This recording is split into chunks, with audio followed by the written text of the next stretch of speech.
Don't make me laugh. That's what happens when I have to get my license picture, you know. I know, they can't smile. Exactly. I did though. You're on the camera. Some lady looked at me and cracked me up right before they took it. Organ donation and first-person consent. Currently in the United States, more than 84,000 men, women, and children are awaiting a transplant. Organ allocation system links patients with donators.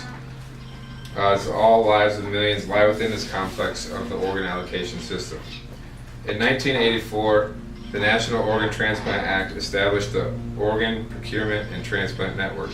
This network provides fairness within the allocation system of transplanting organs, and all states should have a law accepting first-person consent for organ donation.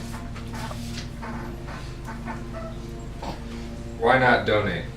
An estimated 2 in 3 Americans have not indicated their wishes about donating their organs yet. The United Network for Organ Sharing found slow growth in the number of organs donated from deceased donors.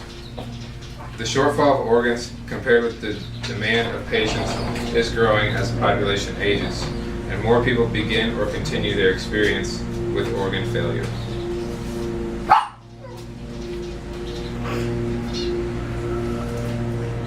First-person consent. Now effective in 42 states, first-person consent laws dictate that a documented donation, like a donor card, driver's license, etc., is legally binding and does not require the consent of any other person upon the death of the donor.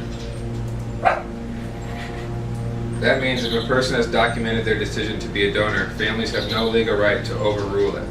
However, while the enactment of first-person consent sounds like a golden ticket solution, many issues still lie between first-person consent and an authorization to donate.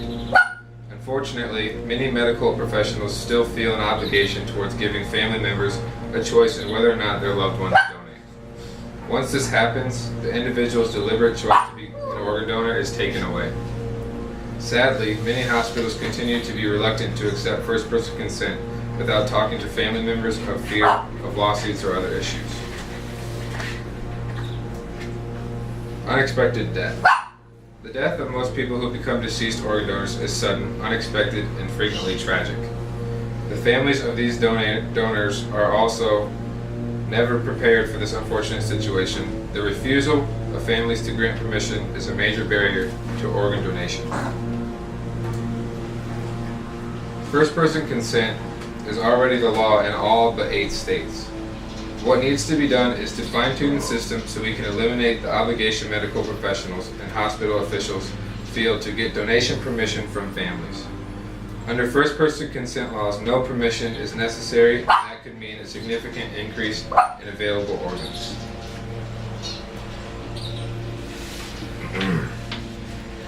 There has long been fears by healthcare professionals and organ procurement organizations that legitimation by next of kin will ensure if organ or tissue donation proceeds against family wishes, even when the deceased had formally declared their desire to be a donor.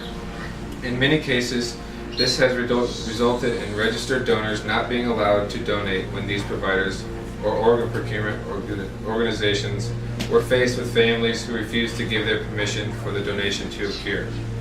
The downstream effect is that these donors' gifts never get transmitted to their recipients, the patients in need.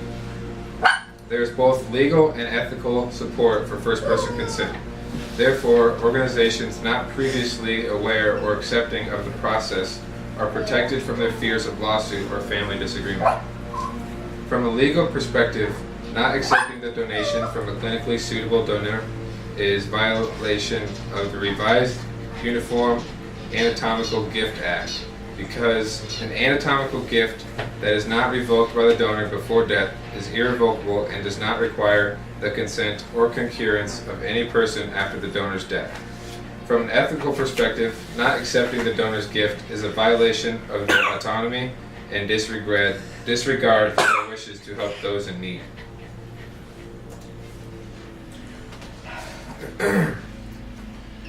Acceptance of first-person consent laws takes all of the guesswork out of organ donation from the potential donor standpoint. Families are not faced with a difficult decision and their loved ones' final wishes are granted.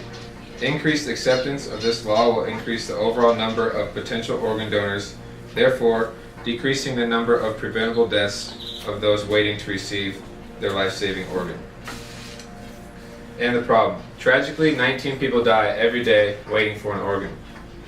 More than 113,000 people are currently on UNOS transplant waiting list, and the number of people who die waiting for transplants continues to grow, from 10 people each day in 1990 to 14 a day in 1996 and to 19 today.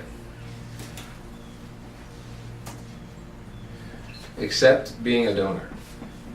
If you would accept an organ, why wouldn't you give one? By deciding to be a donor, you are providing hope for thousands of people awaiting organ transplants and for the millions of people whose lives could be enhanced through tissue transplants. It's the greatest gift you can give, the gift of life.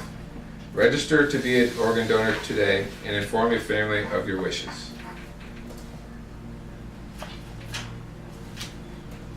And that's my work site. Go ahead and hand on.